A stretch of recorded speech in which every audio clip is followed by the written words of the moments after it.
Executive Officer with HN. Please welcome Harsha once again. You have heard him before. Okay. Some claps, please. Thank you. To join him, we have Nitin Gupta, Senior Director, IBS Global Supplier, Experience Lead with Mondelez International. 𝗶𝗶𝘁𝗵, Head of Procurement, Raw Materials, Indirect and CapEx with Pernod Ricard India. Umesh Madhyan, Vice President, Supply Chain, Hindustan Coca-Cola Beverages. Prasad Joglekar, Executive Vice President, Supply Chain and External Manufacturing with Jubilant Ingrevia Limited. And we also have Siddharth Das, Pan-India Chief Procurement at Tata Steel Processing and Distribution Limited. Right. Again, thanks once more everyone for your patience and waiting a little longer for the lunch. We've seen a lot with respect, what is the challenges, how are different solution providers trying to handle this, right? This particular section, this particular discussion is primarily around, how do we make it work, right? What are the ground level challenges across the stage of digitalization, right? Not just digitalization, how do you derive value out of it, right? So starting from identifying the problem, all the way till implementation and adoption, we all have seen multiple challenges. Almost every one of us here has implemented one or the other solution to solve the problems here. What are the best practices across this process? How long do we need to spend? Where do we need to take care? That's the focus, making the entire digital transformation work for organizations, right? That's the agenda for this discussion. And I'll take you on the same journey, right from identifying the problem till getting value out of it. So, starting with, let's say, Mr. Siddharth, if you could just talk about, how do you measure the ROI, right? There are too many solutions and everyone claims a lot of value by using their solutions, right? Sometimes those numbers are something which we don't understand or we can't quantify after implementing 1 or 2 years into it. So how do you measure the ROI while taking the digital transformation exercise in most simplest way? Yeah, I think we have done it, and it is not really difficult because when we embarked upon this journey, we know exactly when we initially, my presentation I was talking about, we have been doing taking some platform into rent and then, doing reverse auction. So that time it was your, kind of savings that you are getting out of a particular commodity or a service versus how much you are spending. That's a very, very simplistic way of, getting ROI. But that is only for the transactional ROI. One transaction, one ROI.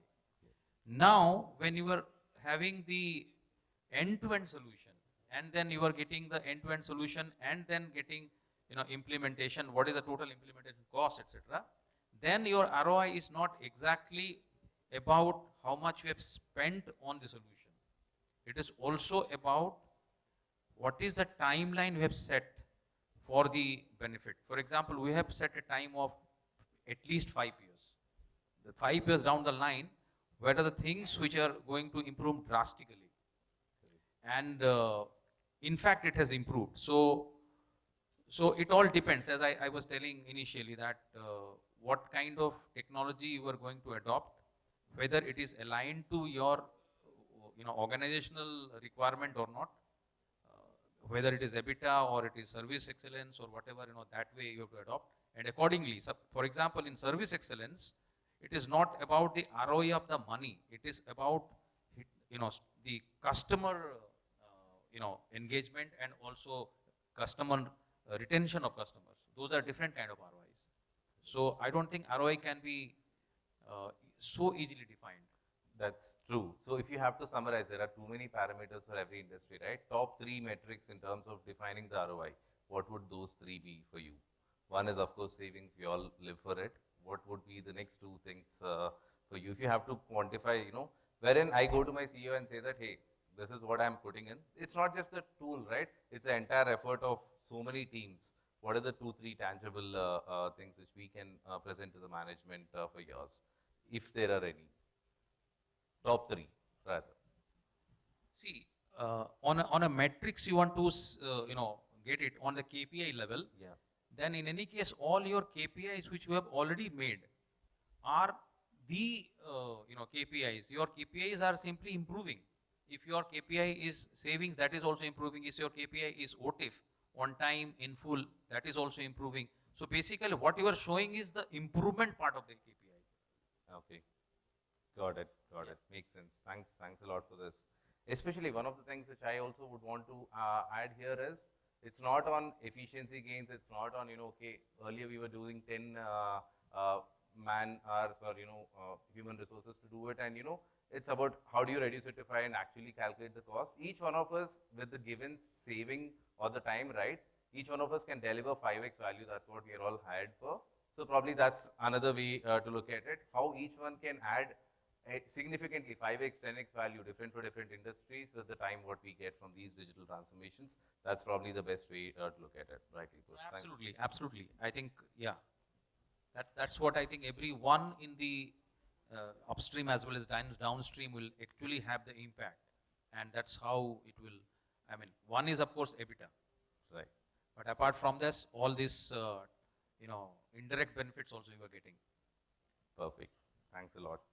So now that we have identified, or at least the procurement ROI is kind of straightforward, the next step starts with evaluating the vendors and taking the right decision is very important for success over the next 5 years goal, whatever we have planned, right?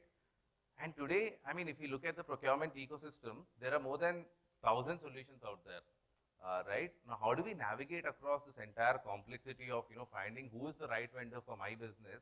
How do you evaluate a partner? What are the best practices on this? If we can just hear about, what are the best practices, 𝗶𝗶𝘁? So thanks, Harsha. I think it's a very, very pertinent question, and most of us who kind of implemented these solutions, this is really the pivotal question which comes up. So couple of thoughts. One, we can't treat this as a technology selection exercise. It's not. So often you'll see, and I'll probably borrow an analogy from the previous presentation. It's not about selecting a Ferrari. There are other vehicles in the market, and you just can't fall into the trap of selecting the best functionalities or the most, I would say, technology enhanced functionalities. That's a classical trap which a lot of organizations fall in. So that's really the first point to look at. The second most important point when you're selecting a tool is also to be cognizant of the fact that a good tool will not be a panacea for a bad process. Okay, if the process is bad, if the procurement processes are not matured, I would rather put optimization of processes as my first priority rather than deploying a tool. So it's not a replacement of a bad process. So these are really two thoughts which we must keep in mind when we are evaluating a tool. And then what do we, I mean, you've got best of breed tools available, you've got end-to-end suites. Again, couple of things which we need to keep in mind. One is really, what is the need of the organization? There are no easy answer here, and we really have to pick our needs and look for solutions which satisfy our needs from a very, very crowded market, as Harsha just pointed out. And the second key metric which you must evaluate when you are evaluating partners is look at in-house and look at the organization's maturity as well. What I mean is, how internalized are your practices in terms of adoption of some other digital tools which organization would have implemented in the past. So really two key factors as far as organization is concerned: what is your need, and what is the maturity in terms of adoption of some of these tools in the organization itself. Now coming to the last part of perhaps my thoughts is best of breed versus end-to-end suite. As you can imagine, there's no one answer to it because you've got offerings on both the sides. But I'll try and point out to some of the pointers which can help you decide whether a best of breed is the right solution or an end-to-end suite or perhaps a combination of these two. So if you talk about some of the best of breed solutions, of course, they come with some very deep capabilities, and by very nature, they've got this expertise in a niche procurement process, be it spend analysis or running sourcing events. So they come with some of those deep capabilities. They are also easy to deploy often. You know, they come with the plug and play kind of a capacity, and you can deploy a best of breed solution quickly vis-a-vis a end-to-end suite. If you look on the other side for best of breed, because they've got deep capabilities, you also need to have similar capabilities in your organizations to really benefit out of those deep capabilities. So you need a certain level of expertise in the organization to really harness the power of a best of breed solution.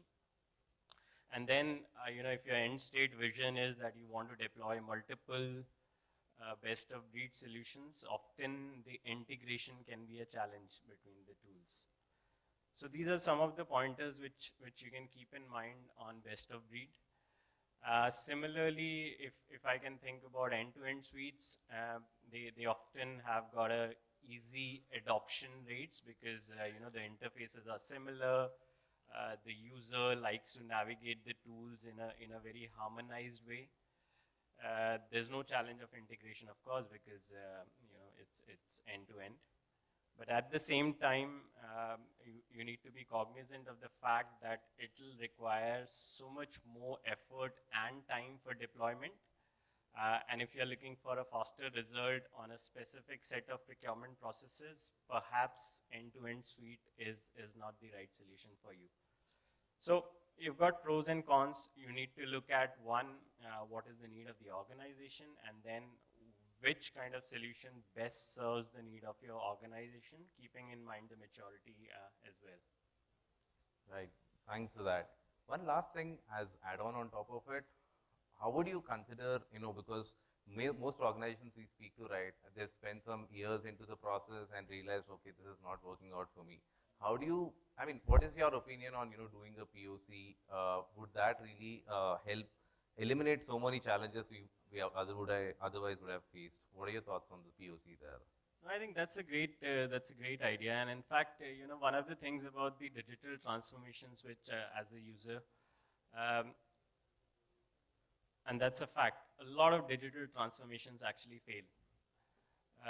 And one of the key failure mode is low adoption of these tools, right?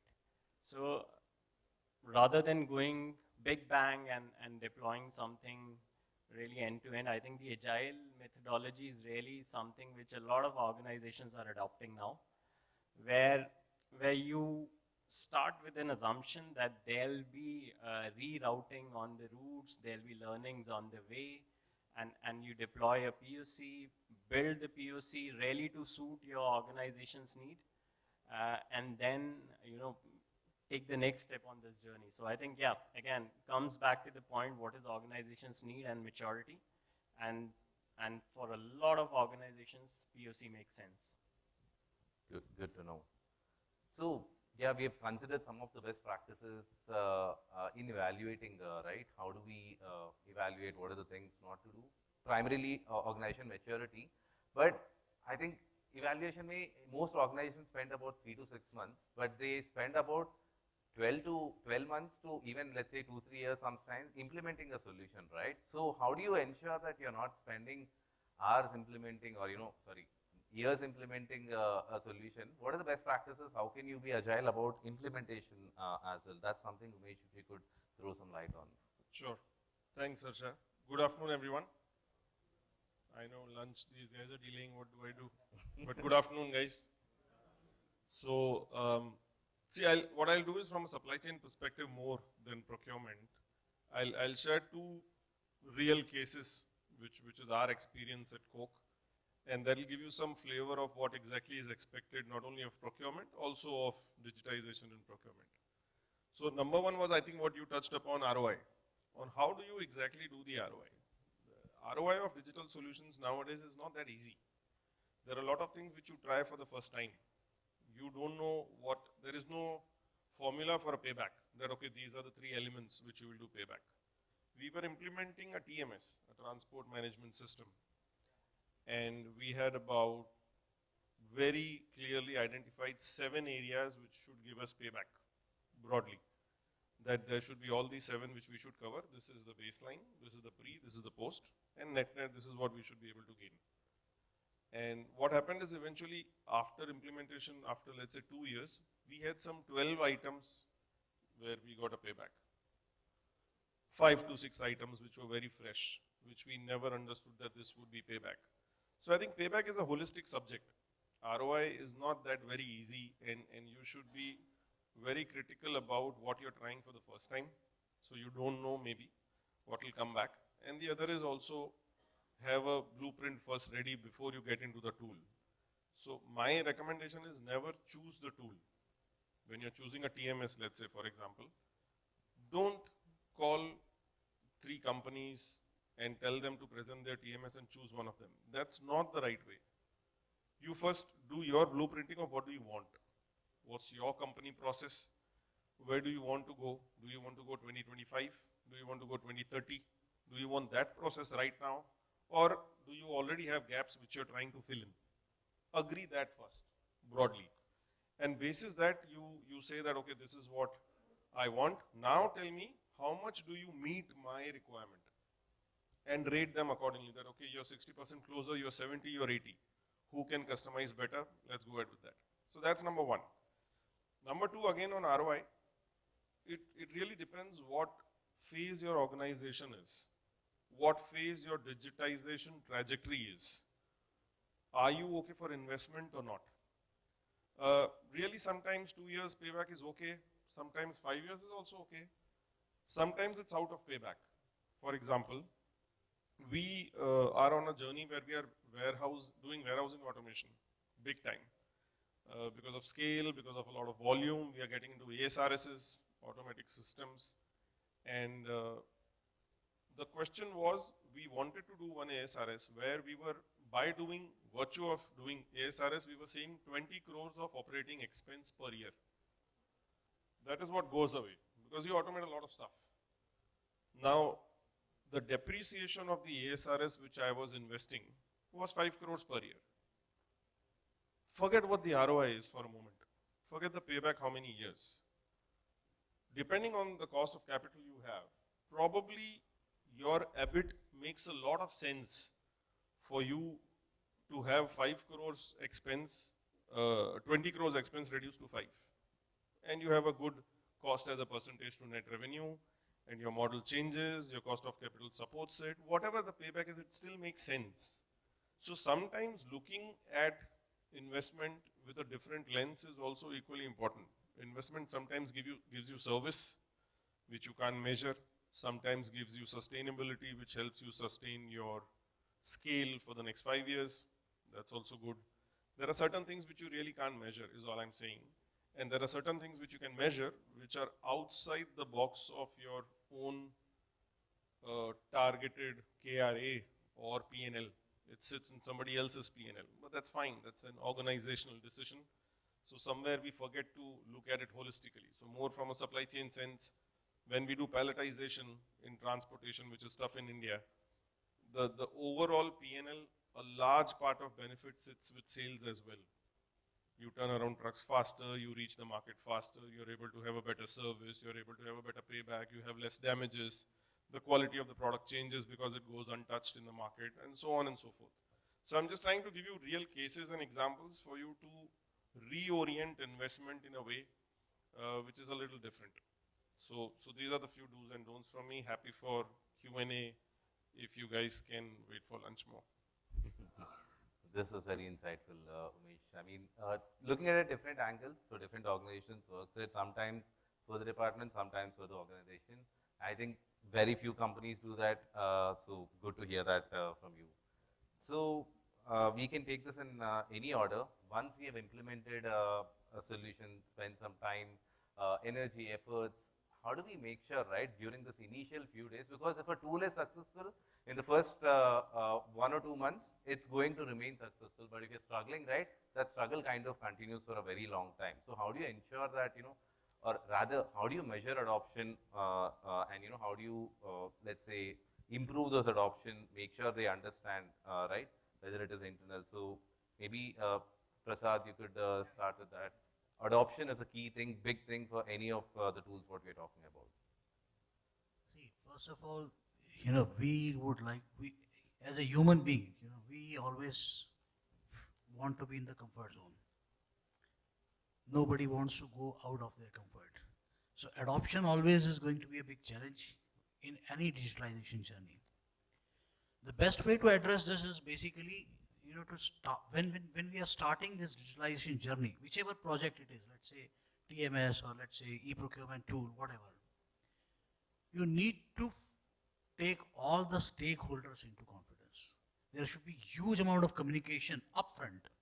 Now, this is something which should start even before you're launching the project. Take all the stakeholder, take all the user into the confidence. It's not like bro beating, it's not like chest thumping, but there should be more and more mailers going around that you are starting this journey. Now, that will create an engagement in the employee, the user, the stakeholder, as to something is happening. And then you have to actually explain them that they are in a comfort zone, but they are going to be in a better position post-digitalization. Now, once you do this and involve them in the designing process, in the implementation process, when you actually come to the adoption is going to be easy. And this is something which I am sharing from my personal experiences. I can tell you when I joined one of the companies, this e-procurement tool was there, and it was primarily used only for the direct purchases, only for RM and PM. And when I talked to the people and tried to understand, they said that it doesn't work for the capex. The RFQs were not designed for it. So these are the kind of things which actually are the barriers for the adoption. You need to identify why the user is not adopting it.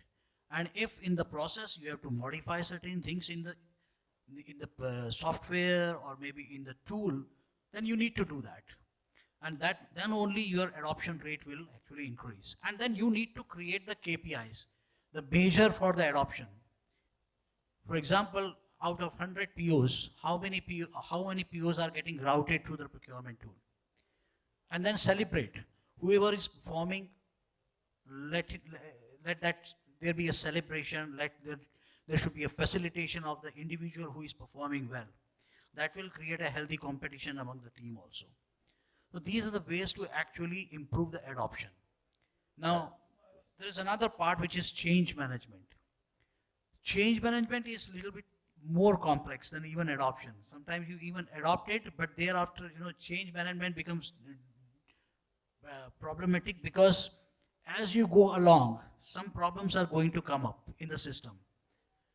The moment that problem will come, some naysayer will come and say, "Maine bola tha ye problem aane wala hai." This is a typical thing which you will heard. Yeah. And that is where, you should be with your team, but at the same time, there should be an expert all along the journey who is addressing all these answers to "Maine bola tha na ye hoga."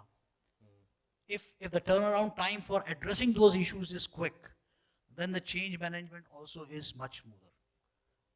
Rightly put. I mean, I would like to highlight, add upon creating those product champions and making them owners of their respective steps, right, does not come back, the pressure does not come back to the project manager a lot. Like, मैंने बोला था, ठीक है, कर लो, take the ownership, close it off. Make everyone a part, integral part of that particular digital transformation. There, they also can celebrate themselves. Okay, this is how my team has done, and creating that, excitement from day one, even before the project starts. Something is coming. Many a times the users have come back to us saying that, hey, when is it coming? We are waiting for it. I'm telling you, one of the reference you will listen a lot. अरे यार ये कहाँ से आया मेरे ऊपर डाल दिया गया. So, thanks again for your thoughts. But again, this is almost all, like, let's say, we've seen many failed digital transformations, right? But majority of them fail because of adoption, right? Because this is such a crucial thing, that I'd want to understand your perspective in terms of how this change can be done. You have done a lot of direct and third-party implementations. What do you say, how can you make this change happen really? And user experience being the center, how can you achieve that for digital transformation? So maybe, before I answer that, I think there's a big dilemma right now in the industry. We keep talking about digital strategy, digital transformation, and then there are two buzzwords which are being used: user first, digital first, right? I think the problem is when we are creating our digital strategy and we are saying digital first, at that stage, I think if you can keep the user at the center of your digital strategy, then when we are talking about adoption, change management, I think then it becomes much easier at the later stage. I will give you one, but at the same time, I think I'll just say one more thing on that point. When you're doing your digital strategy, have you really understood your pain points? What are my current pain points from the operating model point of view, from the buyer's point of view, from the broader organization point of view? Have you really kind of figured it out versus the incremental value that you're selling to the leadership? I'm being hardcore here that because when you do those digital projects, you just say, oh, let's do this big solution. Here is the value. You're going to have $100 more million at the global level. Let's just do it. And then you know what? You're going to mandate. You're going to tell the users, no, you have to do it. Because if you don't, there is so much of value on the stake and there is a compliance and then you basically try to sell this.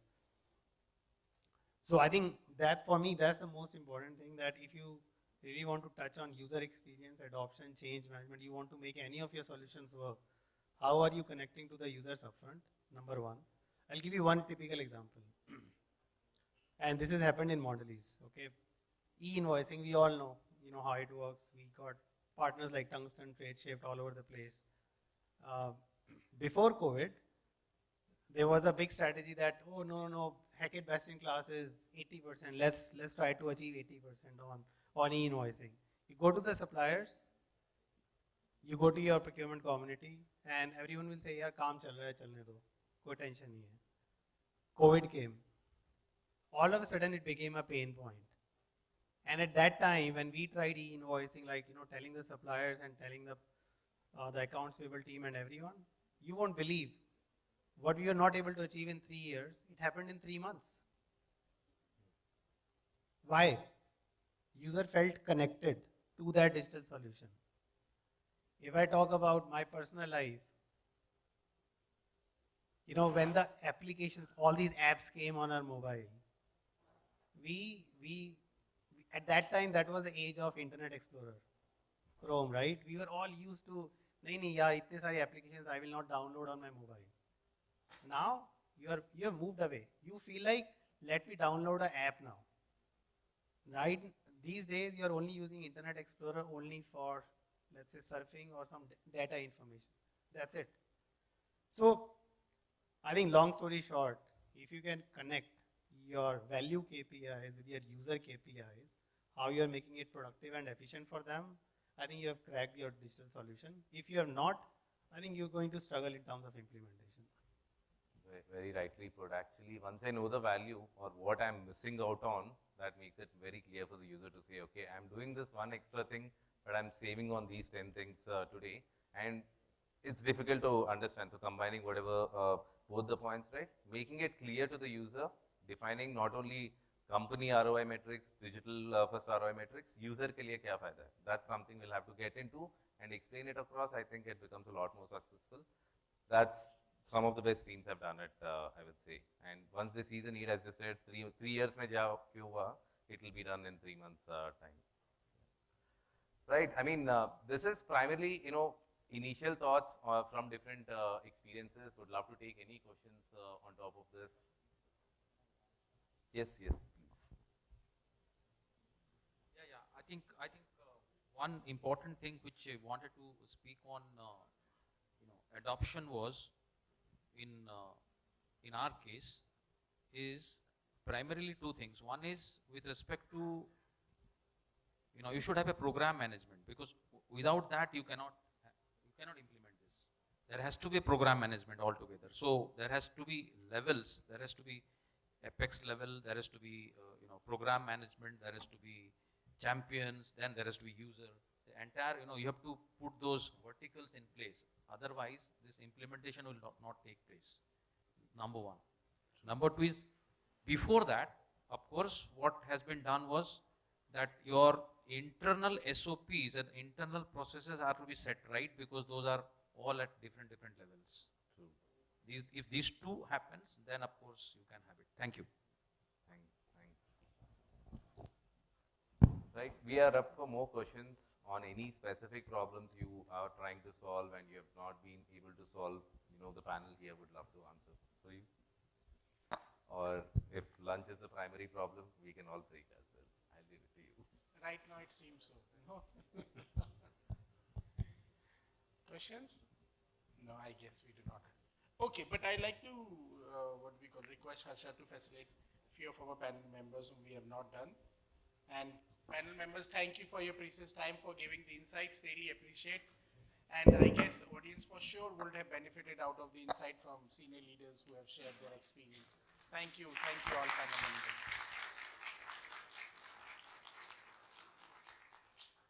Can you please give it the memento to Nitin Gupta sir, please, for his time.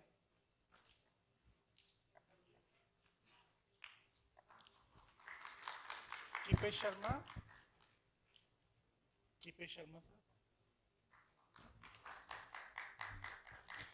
And 𝗨𝗵𝗿𝗀 sir. And so we'll also have a group photograph once for all the panel members.